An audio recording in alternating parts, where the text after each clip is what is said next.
la grâce particulière. Alléluia. Amen. Et aujourd'hui, nous allons parler de la diversion. Depuis là, je parlais comment est-ce que attirer la grâce particulière auprès de nous. Mais quand on fait tout pour que la grâce soit sur nous, il y a l'ennemi qui s'élève, il crée la diversion. Alléluia, pour nous détourner des choses essentielles. Mais bien aimés, nous allons lire la parole de Dieu qui est dans le livre de Jérémie 1, verset 19.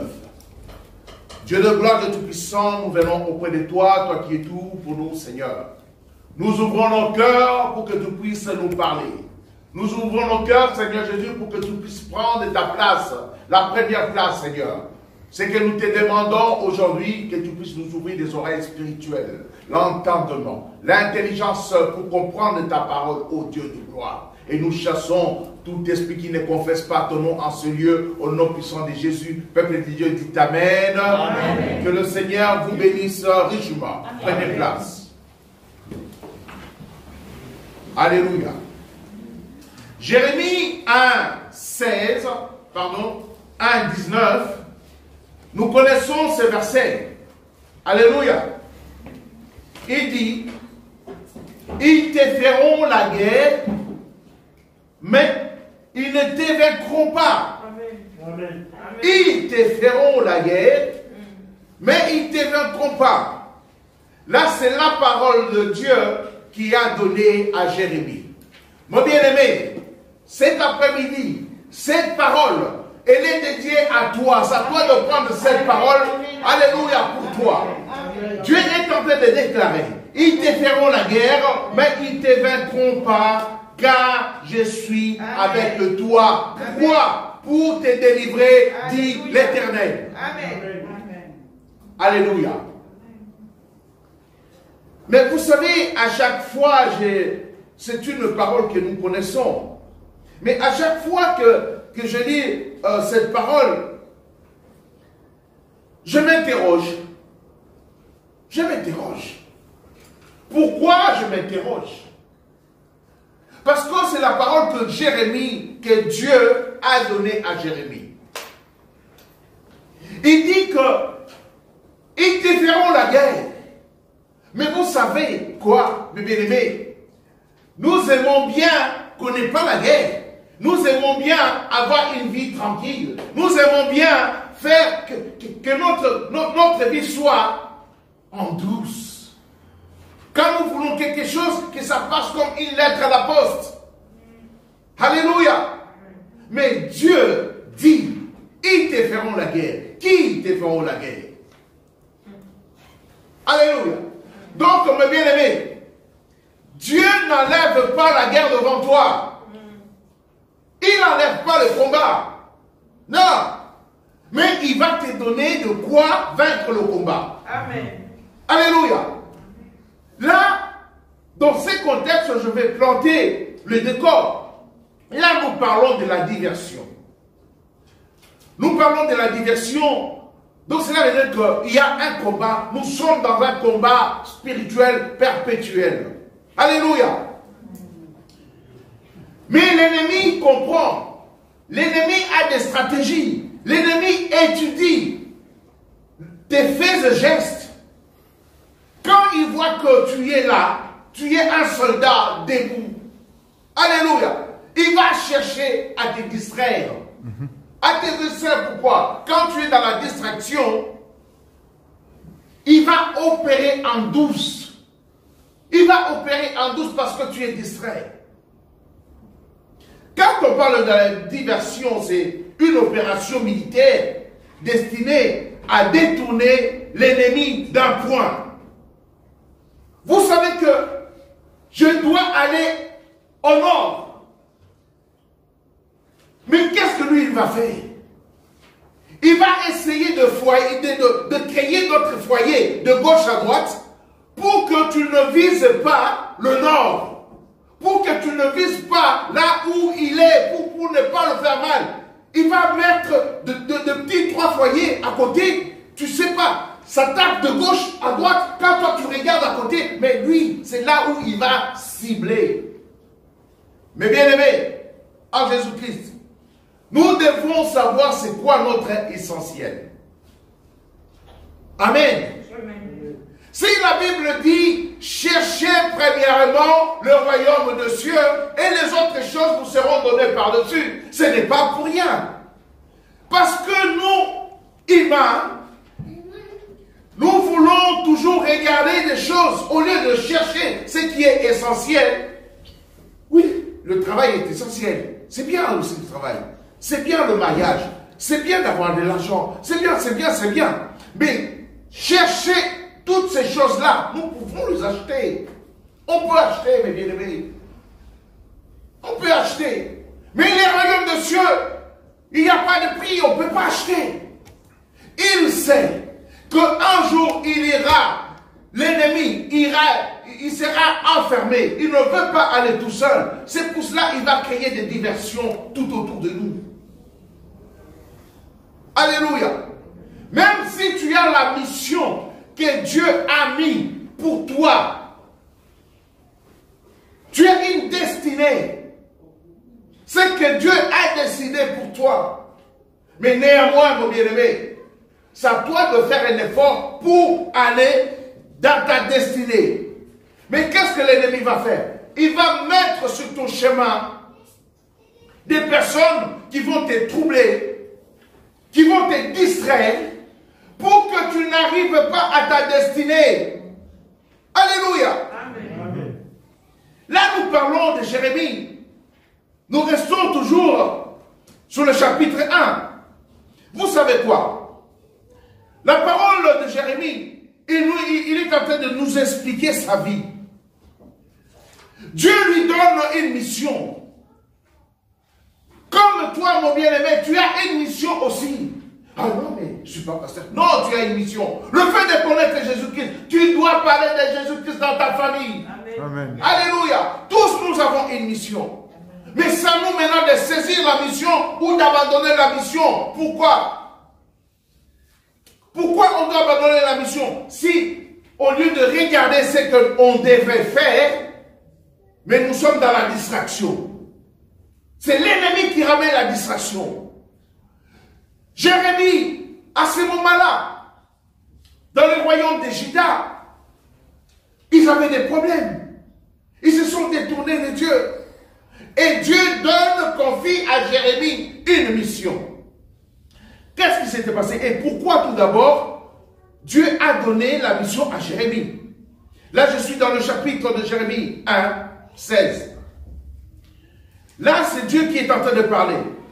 Je prononcerai de jugement contre eux à cause de toute leur méchanceté, parce qu'ils m'ont abandonné. Mon bien-aimé, on ne doit pas abandonner notre Seigneur. Amen. On ne doit pas abandonner notre foi. Amen. Car Dieu dit, il va prononcer des choses sur eux parce qu'ils l'ont abandonné. Et ils ont offert dans sang à d'autres dieux. Notre Dieu est jaloux. Là, on doit savoir. Et parce qu'ils se sont prosternés devant l'ouvrage de leurs mains. Et toi, il dit à Jérémie, toi, Jérémie, saint, alléluia, tes ouvrages de leurs mains, et toi, saint, terrain, lève-toi. Alléluia. Donc, prends courage, lève-toi, tu as une mission. Et dis-leur tout ce que je t'ordonnerai. Toi, lève-toi. Ils se sont détournés de moi, ils m'ont abandonné. Mais toi, Jérémie, mon bien-aimé, tu as une mission. Alléluia. Il dit à Jérémie, ne tremble pas en leur présence, de peur que je ne te fasse pas trembler devant eux. Là, il est en train d'encourager Jérémie. Pourquoi? Parce qu'avant, quand il a appelé Jérémie, Jérémie, viens, j'ai une mission pour toi. Vous savez ce que Jérémie a dit? Là, je suis toujours, là je reviens avant, dans le chapitre 1 au verset 4. La parole de l'Éternel me fut adressée en ce mot. avant que tu t'aies formé dans le ventre de ta mère, je te connaissais. Et avant que tu fusses sorti de son sein, je t'avais consacré, je t'avais établi prophète des nations. Mon bien-aimé, avant que Dieu, avant qu'il soit né, Dieu avait une mission avec Jérémie. Il le savait. Il lui a donné la mission. Mais au moment opportun, Dieu lui envoie, il dit, tu vas aller devant le tribunal de Juda, tu vas leur parler, tu vas parler au roi, au sacrificateur, au chef et au peuple. Jérémie pouvait dire oui et amen. Non. La chair de Jérémie a parlé. Mon bien-aimé, donc c'est la diversion pour que Jérémie ne fasse pas la mission. Qu'est-ce que Jérémie dit? La Bible dit, j'ai répondu au Seigneur l'Éternel, voici, je ne sais point parler. Mais il parlait là, non? Il parlait là. Il sait répondre, mais pour parler, tu vas parler, non, je ne sais pas parler. Tu vas parler avec le petit mot que tu connais là. Amen. Alléluia. Quand un enfant même ne sait pas parler, avec le petit mot qu'il va dire, Dieu va écouter et Dieu va faire, Dieu va étendre sa main, Dieu va bénir. Oui, je ne connais pas la Bible. Non. Tu sais que Dieu t'aime. C'est que tu as à dire. Si tu as une mission. Mon bien-aimé, si tu vois ton frère, tu vois ta soeur, c'est que tu vas dire, Dieu t'aime. Amen. Tu n'as pas besoin de connaître comment. Non, non. Dieu t'aime. Jésus-Christ est mort pour toi. Qui ne sait pas ça? Qui sait ça? Amen. Donc, tu as une parole d'évangélisation, mon bien-aimé. Tu as une parole d'évangélisation. Jérémie, on lui dit, tu vas aller parler. Il dit, non, non. Moi, je ne sais pas parler. Quand je suis un enfant. Oh. Mais il avait la conscience qu'il avait une mission. Là, c'est la peur qu'il avait. L'ennemi a injecté la peur dans son cœur. Vous savez, mon bien-aimé, là où il y a la peur, il n'y a pas la foi. Là où il y a la foi, là où il n'y a pas la foi, Dieu n'agit pas. Dieu n'agit pas. Quels que soient les problèmes, mon bien-aimé, il ne faut pas avoir peur. Il faut remettre tout dans la main de Dieu. Tu vois, Seigneur Jésus, moi je ne peux rien, mais avec toi, parce que la Bible me dit, toi à moi, je suis victorieux. Là, il ne faut pas avoir peur parce que l'ennemi sait que quand tu as la peur, la foi ne va pas fonctionner. Alléluia. Et quand la foi ne fonctionne pas, il est impossible, quasi impossible pour que tu rentres dans la grâce particulière, pour que tu puisses recevoir la grâce particulière. L'ennemi le sait. L'ennemi savait que Jérémie avait une mission. Et il a mis la peur en lui. Maintenant, c'est la chair qui parlait au lieu que l'Esprit de Dieu parle. Donc, il y a toujours un combat entre la chair et l'Esprit. C'est à nous de savoir cela, mes bien-aimés. Alléluia. Je ne sais point parler, car je suis un enfant. Et l'Éternel me dit, ne dis pas, je suis un enfant. Auprès du Seigneur, il n'y a pas l'âge pour commencer le ministère. Auprès du Seigneur, il n'y a pas l'âge pour prier. Nous avons eu le témoignage. Notre frère a dit à son fils, prie pour moi. Et il a prié. Et tout à coup, qu'est-ce qui est arrivé? Le papa s'est levé parce que c'est un enfant qui a parlé. Dieu entend. Dieu entend. Dieu entend. Dieu entend. Dieu entend. Alléluia. Ne te sous-estime pas. Alléluia. Ne multiplie même pas des paroles vaines. La Bible nous dit, parle, va à l'essentiel. Seigneur, j'ai mal ici. Guéris-moi. Ça dépend maintenant de la foi, de l'intensité de la foi que tu mets dans tes paroles. Tu peux être littéraire avec un français limpide, mais derrière, il n'y a rien, il n'y a pas la puissance. Parce qu'il n'y a pas la foi. Alléluia. Amen. Mais bien aimé, et l'Éternel dit, ne dis pas, je suis un enfant, car tu iras. car tu iras. Amen. Car tu iras vers tous ceux auprès de qui je t'enverrai. Et tu diras tout ce que je t'ordonnerai.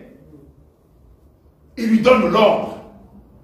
Il dit, ne crains point, car je suis avec toi pour te délivrer. Amen. On s'arrête là. Mais bien aimé, la question que je me pose, notre Dieu est souverain. Mais il lui dit, va, tu iras, tu diras ce que je t'ordonne de dire. Mais il rajoute encore que je suis avec toi. Donc je ne t'abandonnerai pas, mais je serai là pour te délivrer. Est-ce que vous comprenez ce que cela veut dire? Est-ce qu'on délivre un homme libre?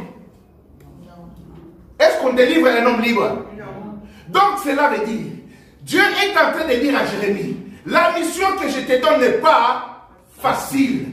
Tu auras des combats, tu auras d'opposition. Les gens vont s'élever. Ils vont te dire, mais toi le petit là, qu'est-ce que tu as à nous apprendre? Hein? On te voyait, comment est-ce que tu faisais des bêtises là? De quoi tu veux nous parler? Dieu regarde.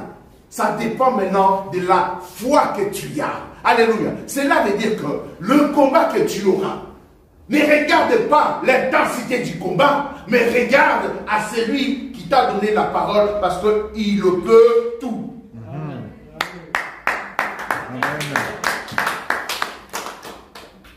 Comment est-ce que tu sauras que ton Dieu est grand?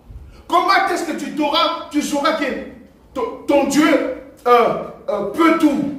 S'il ne te met pas à l'épreuve, mais il t'apprend que tu iras, tu diras, alléluia, même si on te ligote. Ne dis pas que oui, je me rends. Non. Alléluia. Parce que le dernier mot, c'est ton Dieu qui l'a. Amen. Amen. Amen. Amen. Il faut te frapper le foie, tu vas tomber par terre. Mais le dernier mot, alléluia, c'est toi qui l'as. C'est toi qui l'as. Parce que ton Dieu est avec toi. Il dit que je suis avec toi pour te délivrer. Donc cela veut dire qu'à un certain moment, tu seras, alléluia, au pied du mur. Ils vont te pousser pour que tu craques, pour que tu abandonnes. Quand tu abandonnes, tu leur donnes la gloire. Mon bien-aimé, cette année, c'était une année difficile. Alléluia. Vous savez quoi? Après réflexion, je me suis dit, mais Seigneur, tu m'avais donné que cette année, c'était une année de triomphe. Mais qu'est-ce qui se passe? Vous savez, c'est quoi triompher? C'est quoi triompher? Arriver jusqu'au bout. Ça veut dire que c'est... donc, ça veut dire... Triompher, c'est quand tu as la victoire, une victoire éclatante. Amen. Alléluia. Amen. Triompher, c'est avoir une victoire éclatante. Mais quand je regarde, il y avait des combats qui s'élevaient, qui étaient autour de moi. Même moi-même, à un certain moment, j'étais au bout. Même pour lever ma main, pour prier, Seigneur, j'ai prié avec mes tripes. Mais bien aimé, c'était difficile. Mais j'ai dit, mais tu m'avais dit que je vais triompher, mais qu'est-ce qui arrive? On ne peut pas triompher s'il n'y a pas de combat. Non. Non, mes bien-aimés. Quand on dit que tu as triomphé, cela veut dire que tu as combattu, cela veut dire que tu as écrasé. C'est là où maintenant tu vas dire, ouais, j'ai la victoire. Quand on te donne la victoire, tu n'as pas triomphé. Triompher, cela veut dire tu as une victoire éclatante. Donc les combats étaient rudes et que tu es sorti vainqueur. C'est ça triompher. Mon bien-aimé, tu as gardé ta foi. J'ai gardé la foi. Tu es là, tu es plus que vainqueur aussi. Alléluia. Alléluia. Tu as triomphé. Alléluia. Merci Seigneur. Oh Dieu de gloire. Alléluia. À un certain moment, vous voyez comme un boxeur. À on lui donne coup, il tombe. Son manager est là. Son manager est là. Il regarde. Est-ce qu'il faut que je jette l'éponge ou pas? Il faut que je jette l'éponge ou pas? Alléluia. Quand le manager jette l'éponge, même si toi tu t'élèves, tu te dis que non, j'ai encore la force, c'est fini pour toi. Mon manager disait, non, même si on t'étrangle, je ne jette pas l'éponge. Je dis, Seigneur, tu Alléluia. Alléluia. je ne jette pas. Alléluia. Alléluia. L'ennemi voulait à ce que je jette l'éponge. Il voulait à ce que je jette l'éponge. Les médecins ils viennent. Ils disent, oh, mon bien-aimé. Ils m'ont pas appelé bien-aimé. Monsieur, il faut qu'on t'amène, on va t'entuber. Et l'esprit me dit, dis non. Je dis non. Monsieur, tu vas mourir. Je dis, s'il faut que je meure, je vais mourir dans mon lit. Mais je ne veux pas aller là-bas. Vous savez quoi? L'esprit m'avait dit, si tu acceptes qu'on t'entube, c'est fini pour toi. Donc, tu as accepté à ce que je jette l'éponge. Amen. J'ai dit non. J'ai dit non.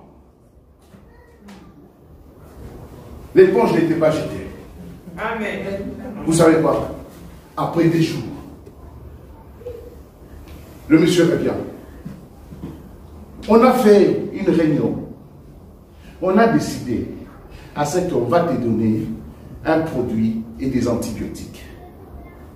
Est-ce que vous allez dire encore non? Je dis, donnez-moi ces produits et les antibiotiques.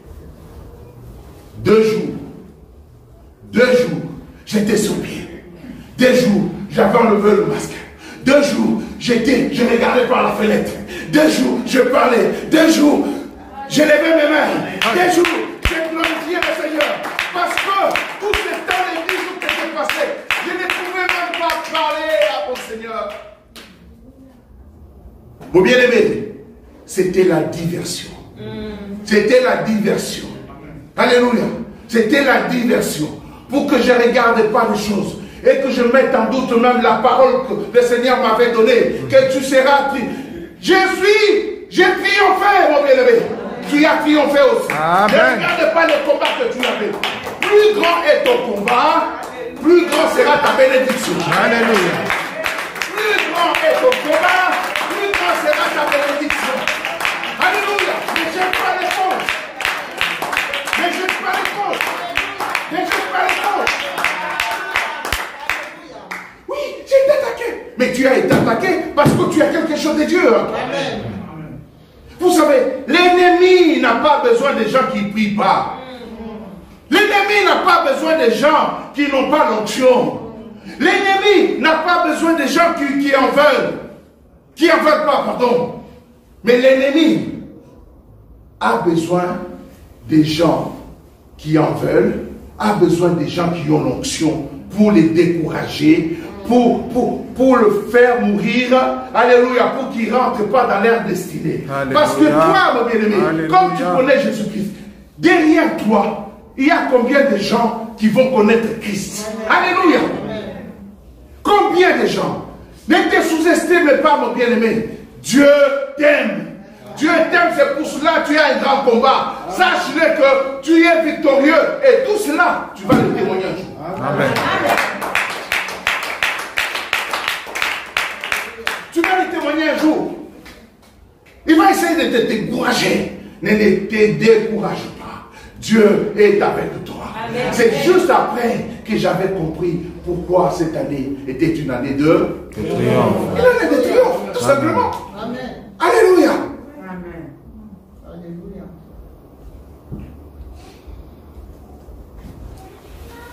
Tu es comme Jérémie. Ne regarde pas les combats, mais garde la parole de Dieu dans le cœur. Je garde ta parole afin de ne pas pécher contre toi. C'est comme ça que tu vas aller de victoire en victoire. Amen. Alléluia. Il va te dire non, abandonne l'église. Abandonne ça. Il n'y a rien qui se passe autour de toi. Même si je ne le vois pas, je sais qu'il y a quelque chose qui se passe en moi. Amen. Alléluia. Garde ce que tu as. Garde ce que tu as. Vous savez quoi?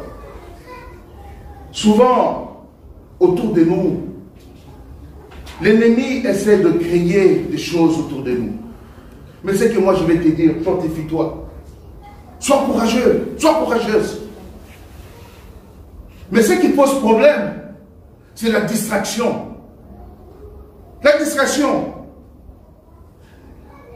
elle est subtile. La distraction. Il crée quelque chose pour te distraire. Et si tu n'es pas très spirituel, tu ne vas pas comprendre cela. Tu vas penser que c'est le besoin que tu as. C'est le besoin. C'est plus important. Non, c'est mon travail, c'est le plus important. Dieu peut changer ton travail. Moi, j'ai changé plusieurs travails. Et au fur et à mesure que je change, je trouve toujours mieux. Vous savez quoi? L'ennemi, il va mettre une distraction devant toi. Quand il met cette distraction, il est subtil pour que tu puisses percevoir cela que c'est une diversion. L'ennemi va faire croire que c'est une chose importante. Le but de cette chose-là, c'est de tourner ton attention vers une autre chose. Donc, par exemple, tu es là, tu es engagé. Tu es engagé à fond. Tu aimes Jésus. Mais tu vas voir que sur ta route, toutes les personnes que tu croises, qui rentrent dans ta vie, il faut prier pour ces personnes-là. Si ce n'est pas des personnes providentielles, que Dieu les enlève sur ta route. Il mettra des personnes qui viendront te dire des choses pour te troubler. Pour que tu n'ailles pas faire ce que tu devrais faire. Il va mettre la négligence à toi. La négligence, c'est de ne pas faire ce qu'on devait faire. Alléluia. Mais bien aimé, on doit se focaliser sur ce qu'on doit faire. Par exemple, on t'appelle, le Seigneur veut à ce que tu travailles pour lui. Le Seigneur veut à ce que tu sois assidu. C'est comme dans le livre de Luc 14. Là, le Seigneur avait préparé un repas. Il a invité les invités pour qu'ils puissent venir passer du temps avec lui. On doit passer du temps avec notre Seigneur. Mais qu'est-ce qui est arrivé? Toutes ces personnes, ils avaient toujours de raisons pour ne pas venir auprès du Seigneur. En disant, il y a un qui dit, mais tout, unanimement, s'est mis à s'excuser. Le premier dit, j'ai acheté un champ et je suis obligé d'aller le voir. Alléluia. Là, je suis dans le livre de Luc 14. Luc 14, 18. Le Seigneur t'invite. Mais l'ennemi va mettre la diversion. La diversion, c'est quoi? Oui, j'ai acheté un champ. Il faut que j'aille le voir au lieu de passer du temps avec le Seigneur. Mais, si au moment où tu dois passer le temps avec le Seigneur, c'est le moment où tu dois avoir une connexion avec le Seigneur. Mais tu verras une diversion, je dois aller voir les champs. Est-ce que les champs, tu ne peux pas aller le voir après? Seulement quand il y a l'annonce de l'agneau? Quand il y a la prière, même des fois, à ce moment, le mercredi, on a ramené la prière chez vous, dans vos maisons. Parce qu'on n'a pas à se déplacer. On met le téléphone, on se connecte, on est assis même dans le canapé, on écoute. Mais quand on regarde, il y a peu de gens qui se connectent. De temps en temps. Mais bien aimé, on va ramener l'église jusqu'où?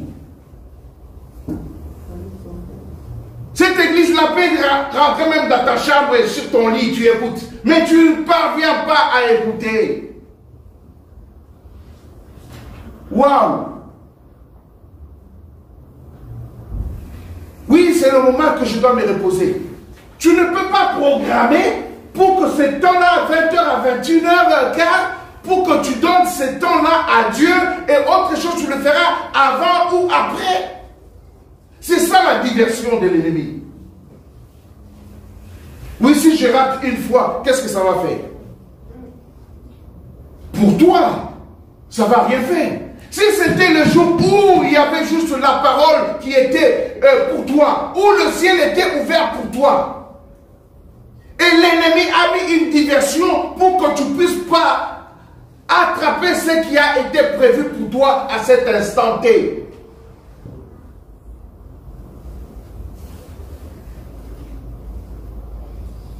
Mais bien aimé, on doit se réveiller.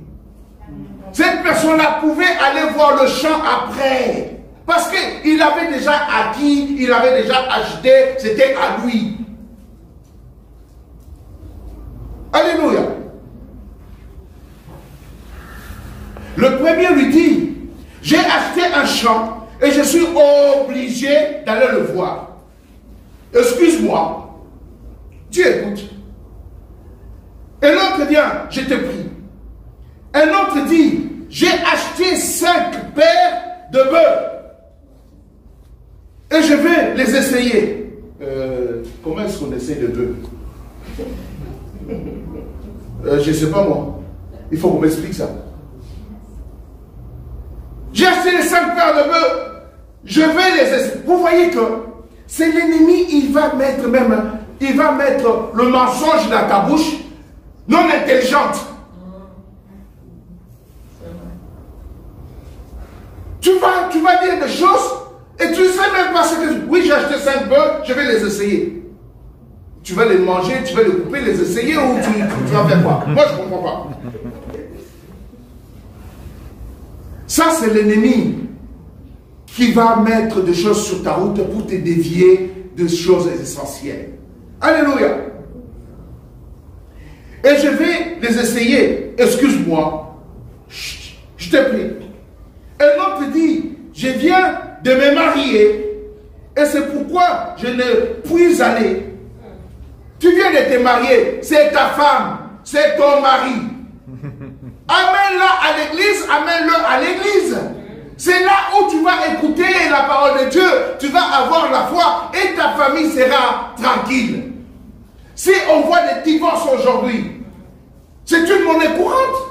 Et les gens, ils sont plus choqués parce que les gens sont divorcés. Pourquoi? Parce qu'il manque la parole de Dieu dans leur cœur. Il manque la parole de Dieu. Alléluia. Amen. Tu t'es marié. Merci Seigneur. Merci Seigneur, tu t'es marié. Ramène ta femme, ramène ton homme à l'église. Mais toi tu dis oui, mais parce que je vais passer les noces, oui. Mais tu as toute la vie pour passer tes noces. Est-ce que vous voyez que ces raisons-là, ils ne tiennent pas debout? Mon bien-aimé, je vais te poser la question. Et toi, c'est quoi ta raison? Toi, c'est quoi ta raison? C'est quoi la raison qui fait que pour te connecter, tu as un problème? C'est quoi la raison que tu fais qui arrive auprès de toi pour que tu puisses t'éloigner? Non, je ne veux pas rentrer là-dedans. Si la Bible nous dit que on ne doit pas, donc on doit être chaud et non pas tiède. Mais si tu es tiède ou froid, il va te rejeter. Cela veut dire que quand tu connais la parole de Dieu, essaie de rentrer dedans et d'appliquer, tu verras que ta vie va changer. Ta vie va changer, mon bien-aimé. Ta vie va changer. Si tu n'as pas encore remarqué, si ta vie n'a pas encore été changée, du moment où tu étais païen et aujourd'hui, tu ne vois qu'il n'y a rien de changé, mais stop et pose-toi la bonne question. Pose-toi la bonne question. Quand je dis ta vie va changer, ce n'est pas que tu seras riche. Ce n'est pas le problème d'argent, non. Tu dois avoir la paix du cœur tout d'abord. Parce que Dieu, il est le prince de paix. Il va ramener la paix en toi. Il va ramener la paix en toi. Si tu étais une personne qui tournait au quart de tour. Ton moteur était chaud. Et que ton moteur est toujours chaud là, dis-toi que non, il y a un problème. Tu dois revoir tout. Tu dois revoir tout. Parce que si le Seigneur met la paix en toi, même si quelqu'un vient, il te pousse à fond. Oh, laisse tomber. Il passe son temps pour rien. Il ne va pas me distraire. Il ne va pas me distraire. Mais toi, tu y es toujours comme tu y étais avant là. Avant de connaître Christ. Avant de confesser Jésus-Christ est Seigneur et Sauveur. Même avant d'être baptisé. Pose-toi la question si tu t'es pas juste lavé ou tu as été baptisé réellement. Personne ne peut connaître la croix et ne pas être changé. Quand on vient au pied de la croix, la croix change. La croix change. La croix transforme. Nous connaissons Pierre. L'apôtre Pierre était bouillant, chaud et tout. Mais il a dit au Seigneur, quoi? Je serai avec toi. S'il faut aller même en prison, même à la mort, je serai avec toi. Vous savez quoi? Il était sincère. Mais c'était sa nature parce qu'il n'avait pas le Saint-Esprit. Le Seigneur regarde. Il dit, oh là là, mon gars, il faut un peu... Hein? Parce que tu vas me nier là. Moi? Non, je ne vais pas te nier. Moi, te nier? Non, on est ensemble. Mais bien aimé, quand on a attrapé Jésus-Christ, les gens l'ont reconnu. Mais quand on devient avec Christ, notre parler doit changer. Mais tu parles comme qui? Qui? Mais la façon dont tu es comme eux. Ah non, non. Vous savez, le Seigneur doit nous impacter. Amen. Le Seigneur doit nous impacter. Il a été impacté, mais pas totalement. Quand il a compris la puissance de l'œuvre de la croix, alléluia, l'œuvre de la croix a impacté son cœur, il a eu le Saint-Esprit. Vous savez quoi? Il a été transformé. Lui qui avait peur, même devant les gens, il prêchait même, oh non, qu'advienne que pourra.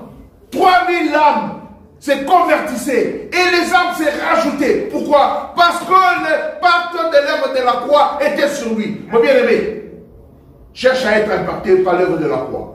Amen. Toi-même, tu vas voir que si tu rates, par exemple, tu rates d'être connecté parce que l'église était chez toi, mais tu n'as pas pu, tu seras mal à l'aise, tu ne seras pas bien. Mais toi, ça te dit, que dalle, tu as du chemin encore à faire. Tu as du chemin à faire.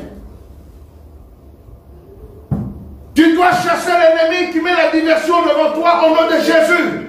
Amen. Alléluia, qui ne t'impacte pas. Il n'y a que seul le Saint-Esprit doit t'impacter. C'est le Saint-Esprit. C'est le Saint-Esprit. C'est comme ça que tu vas gagner ton combat. Oui, j'ai beaucoup de combats. Mais certes, parce que derrière, il y a une grande bénédiction pour toi. Derrière, il y a une grande bénédiction pour toi. Tiens bon, tiens bon, tiens bon. Invite le Seigneur. Tiens bon. Qu'il soit ton partage, qu'il soit ton ami fidèle, qu'il soit avec toi. Amen. Amen. Même quand tu tombes, ça peut arriver, mais ne reste pas par terre. Amen. Ne reste pas par terre. Seigneur, viens me relever. Amen. Seigneur, viens me relever. Seigneur, j'ai besoin de toi. Amen. Et si tu es par terre, ah, non, ça, c'est bien. Je vais me reposer si je suis tranquille. Oh bien aimé, c'est fini pour toi. C'est fini. Quel malheur de passer tout le temps à l'église. Tu as connu le Seigneur et arrivé à la fin, il va te dire, sors de là. toi qui commettais l'iniquité, je ne te connais pas. Non, non. On ne mérite pas ça. Tu ne mérites pas ça. Tu es précieux. Tu es précieuse devant le Seigneur. Tu es précieux, mon ami. Réponds-toi. S'il y a des choses qui ne vont pas, tu es précieux. Ne laisse pas du temps à l'ennemi de jouer de toi. Tu as l'arme fatale avec toi. Christ a payé à la croix pour toi. Il t'a donné le pouvoir de marcher sur les serpents, sur les scorpions. Tu as tout le pouvoir. Mais ne lâche pas l'affaire.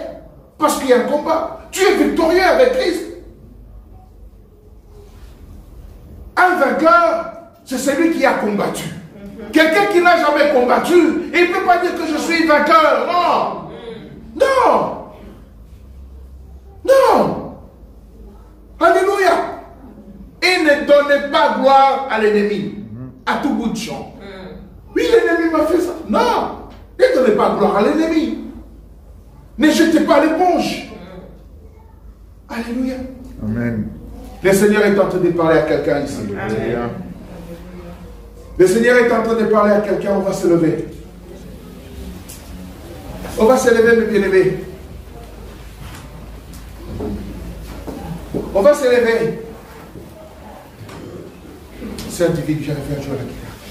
On va se lever. Nous allons lever nos mains. Nous allons demander à notre Dieu de nous renouveler, de nous augmenter encore la foi. Alléluia. Tu vas élever ta voix. Tu vas demander à ton Seigneur, si cela est ton cas, tu commences par la repentance. Si cela est ton cas, et que tu vois qu'il y a des choses qui ne vont pas, tu vas commencer par la repentance. Tu vas commencer par la repentance. Et après, tu vas demander la foi. Alléluia.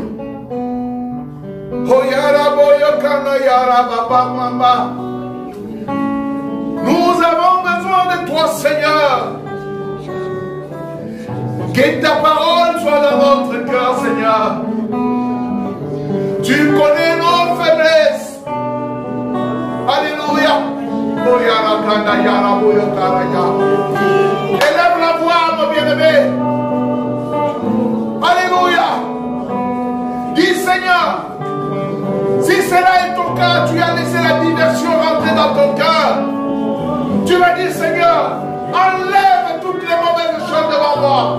Au nom de Jésus. Je fais ton intervention divine. Au nom de Jésus. Je veux voir ta gloire se manifester à moi. Au nom de Jésus.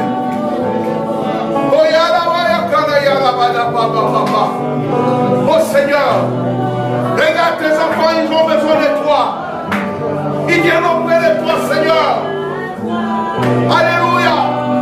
Parce que tu as payé à la croix pour eux. Au nom de Jésus. Alléluia.